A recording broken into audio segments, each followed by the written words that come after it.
இறையேசுவில் பிரியமான சகோதர சகோதரிகளே, நமது ஆண்டவர் இயேசு கிறிஸ்துவுடைய திருப்பெயரால் உங்களுக்கும் உங்கள் குடும்பத்தில் இருக்கிற அனைவருக்கும் அன்பும் சமாதானமும் மகிழ்ச்சியும் உண்டாவதாக.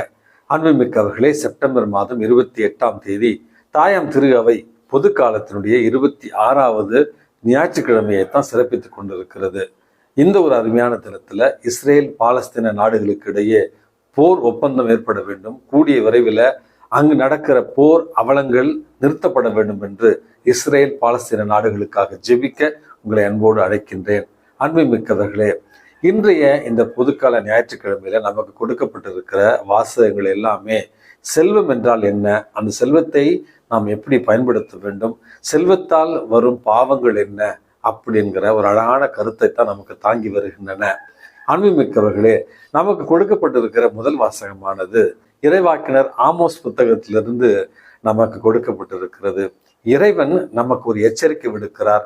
இப்பொழுது உண்டு கொழுத்து மகிழ்ந்திருப்போரே, ஆண்டவருடைய விடுதலையினுடைய ஆண்டு, ஆண்டவருடைய யூபிலி ஆண்டு வருகிற நேரத்துல நம்ம ஏழையருக்கு இரக்கம் காட்டலாம், அல்லது நம்மிடம் கடன்பட்டவருக்கு நம்ம கடனை தள்ளுபடி செய்யலாம்.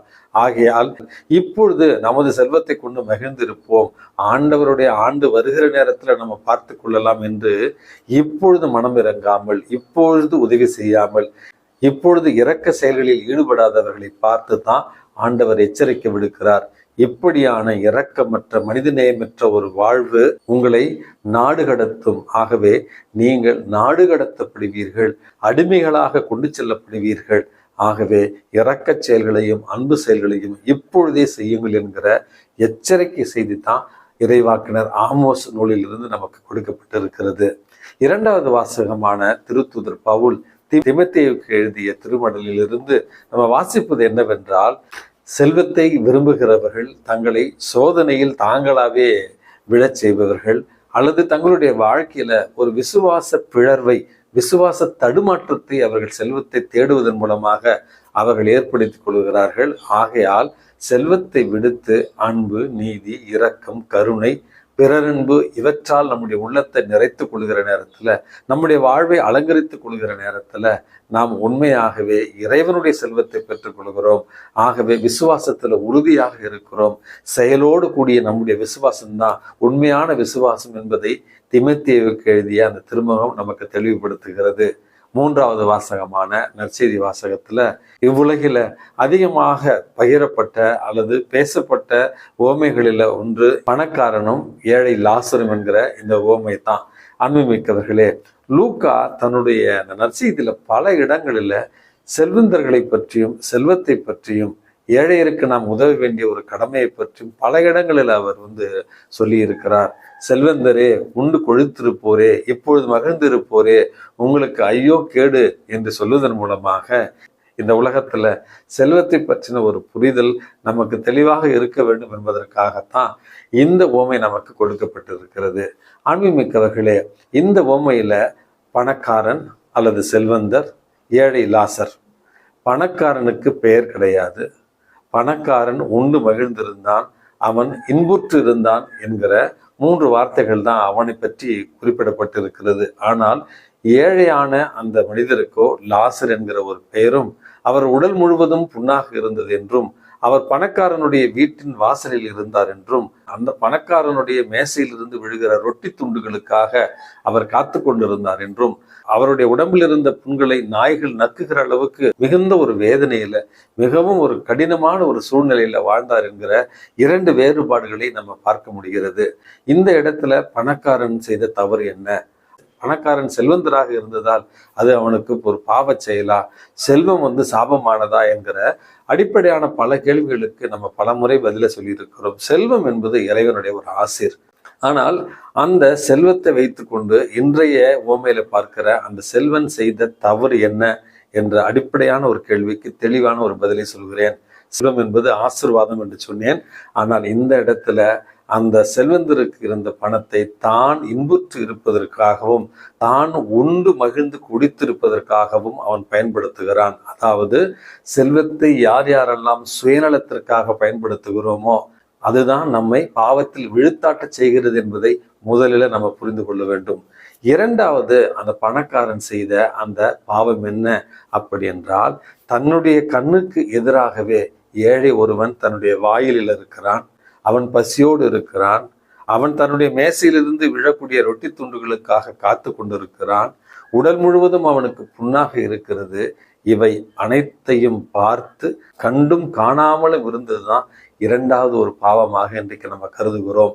அன்புமிக்கவர்களே, நம்மிடத்துல செல்வம் இருக்கிற நேரத்துல, நம்மிடத்துல செல்வம் இருக்கிற நேரத்துல, நம்மிடத்துல செல்வம் இருக்கிற நேரத்துல, நம்மிடத்துல ஆசீர்வாதம் இருக்கிற நேரத்துல, மற்றவர்களை, குறிப்பாக ஏழை எளியவர்களை கண்டும் காணாதது போலும் இருக்கிற அந்த பாராமுகமே இந்த செல்வந்தருடைய இரண்டாவது ஒரு பாவமாக இன்றைக்கு நம்ம கண்டுகொள்ள வேண்டும்.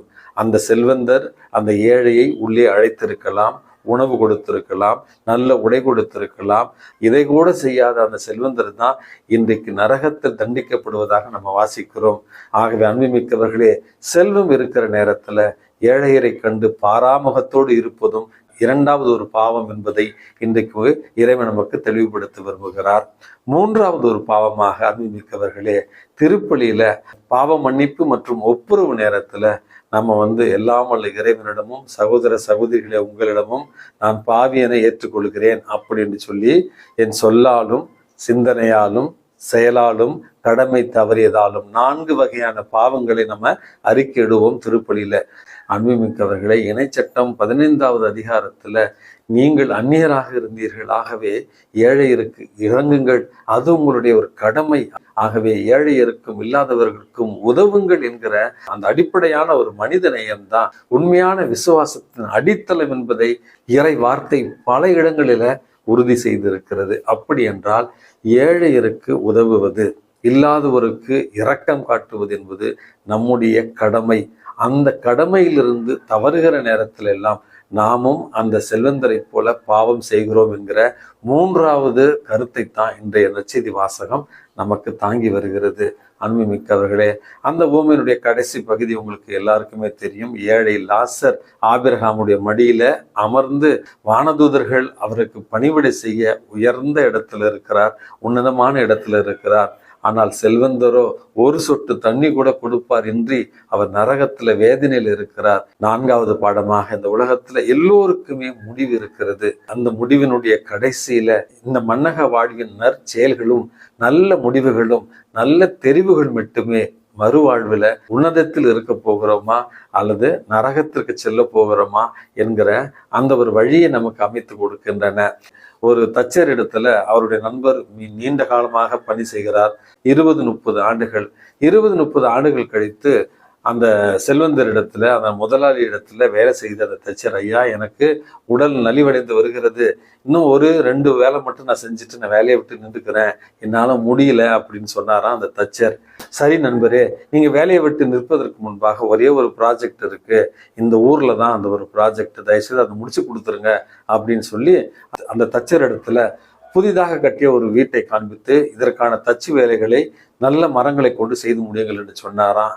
அந்த தச்சரும் கடைசியில் கொஞ்சம் வெறுப்போடு, இத்தனை ஆண்டுகள் வேலை செஞ்சோம், இந்த ஆள் நமக்கு என்ன செஞ்சுட்டான் அப்படி என்று மலிவான மட்டமான பொருட்களை, மலிவான மட்டமான மரங்களை வாங்கி அந்த வீட்டிற்கான கதவு, ஜன்னல், மேசை மற்றும் அனைத்து பொருட்களையும் செய்து முடித்து விட்டு கடைசியில் வேண்டா வெறுப்பாக, ஐயா நீங்க சொன்ன வேலையை முடிச்சுட்டேன் அப்படின்னு சொன்னாராம். அந்த முதலாளி சிரித்து கொண்டு, நண்பரே, என்னிடத்துல நீங்கள் 20-30 ஆண்டுகள் பணி செய்திருக்கிறீர்கள், உங்களுக்கு நான் எதுவுமே கொடையாக அல்லது பரிசாக கொடுத்தது கிடையாது, ஆகவே என்னுடைய இறுதி பரிசாக, கடைசி பரிசாக இந்த வீட்டை உங்களுக்கு பரிசாக கொடுக்க விரும்புகிறேன் என்று வேண்டா வெறுப்போடு செய்த அந்த வீட்டினுடைய கதவு சாவியை அந்த தச்சர் இடத்துல கொடுத்தாராம்.